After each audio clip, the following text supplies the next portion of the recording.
Hello പ്രിയ സ്നേഹിതരെ, ബുധനാഴ്ച രാവിലെ നേപ്പാളിൽ നടന്ന ഒരു മിന്നൽ പ്രളയത്തിൻ്റെ ചില ദൃശ്യങ്ങളൊക്കെയാണ് നിങ്ങൾ ഈ വീഡിയോയിലൂടെ കാണുന്നത്. TV മാധ്യമങ്ങളിലൂടെ നമുക്ക് ലഭിച്ച വിവരമനുസരിച്ച് ഒരുപാട് ഇന്ത്യക്കാർ ഈ പ്രളയത്തിൽ അകപ്പെട്ടു എന്ന് പറയപ്പെടുന്നു. ഒരുപാട് പേർ ജീവനുകൾ നഷ്ടമായിട്ടുണ്ട്. അതുപോലെ തന്നെ ഇന്ത്യക്കാരെ ഒരു പരിധിവരെ രക്ഷിക്കുവാൻ കഴിഞ്ഞതിൻ്റെയും ഒരു വാർത്തകളൊക്കെ നമുക്ക് TV മാധ്യമങ്ങളിലൂടെ ലഭിച്ചിട്ടുണ്ട്. യാതൊരു പ്രളയ സാധ്യതയും ഇല്ലാത്ത സമയത്താണ് ഈ നേപ്പാളിൽ നടന്ന ഈ മിന്നൽ പ്രളയം ഉണ്ടായത്. മഴയോ മറ്റ് പ്രളയ സാഹചര്യങ്ങളോ ഒന്നും നിലനിൽക്കാത്ത ഈ സമയത്തായിരുന്നു ഒരു മിന്നൽ പ്രളയം ഉണ്ടായത്. അതുകൊണ്ട് തന്നെ ആളുകൾ അത്ര പ്രതീക്ഷിക്കാത്ത സമയത്ത് വന്ന ഈ പ്രളയത്തിൽ നൂറുകണക്കിന് ആളുകളെ കാണാതാകുകയും അതുപോലെ ഒരുപാട് ആളുകളുടെ ജീവൻ നഷ്ടമാകുകയും ചെയ്ത വാർത്തകളൊക്കെയാണ് നമ്മളിപ്പോൾ TV മാധ്യമങ്ങളിലൂടെ കണ്ടുകൊണ്ടിരിക്കുന്നത്. എന്തായാലും അത്ഭുതകരമായി ഒരുപാട് ആളുകൾ രക്ഷപ്പെടുന്ന ചില കാഴ്ചകളും ഈ വീഡിയോയിലൂടെ നിങ്ങൾക്ക് കാണാൻ കഴിയുന്നുണ്ട് കേട്ടോ. എന്തായാലും നമ്മൾ മലയാളികളായ നമ്മൾ കേരളത്തിൽ ഓണം ആഘോഷിക്കുകയും സന്തോഷിക്കുകയും ചെയ്യുമ്പോൾ ഒരുപാട് രാജ്യങ്ങളും സംസ്ഥാനങ്ങളും ഇതുപോലുള്ള വലിയ വലിയ പ്രളയ അനുഭവത്തിലൂടെയും ഭൂകമ്പത്തിലൂടെയൊക്കെ ജീവൻ നഷ്ടമാകുന്ന കാഴ്ചകളും നമ്മൾ കാണുന്നുണ്ട് കേട്ടോ. എന്തായാലും ഈ നേപ്പാളിൽ നടന്ന മിന്നൽ പ്രളയത്തിൻ്റെ ചില ദൃശ്യങ്ങളൊക്കെയാണ് ഈ വീഡിയോയിലൂടെ നിങ്ങൾ കാണുന്നത്.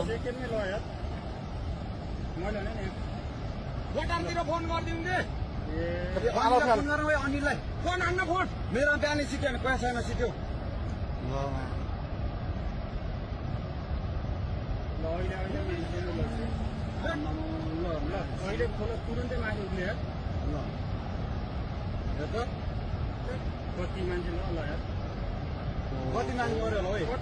कति कति अब जम्मा मान्छे घरमा सुधार बसेको नि बेगादी गभर्नमेन्ट विषय यहाँ नि ओइ अनिल फोन गर्न आइसक्यो फोन गरे भने फोन मा उठाउँदैन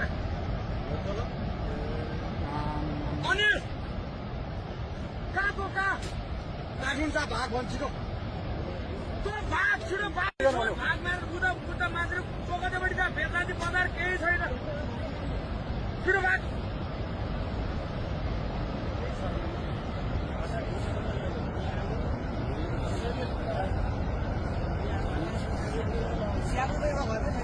एउटै छैन र भने हामी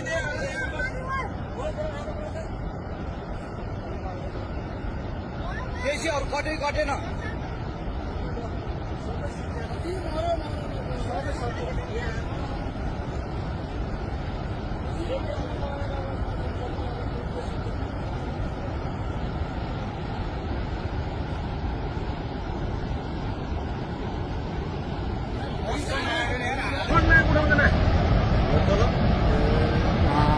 अनिल कहाँको कहाँ राखिन्छ भाग भन्छिटो त्यो भाग छिटो भाग मारेर बुढा मान्छेले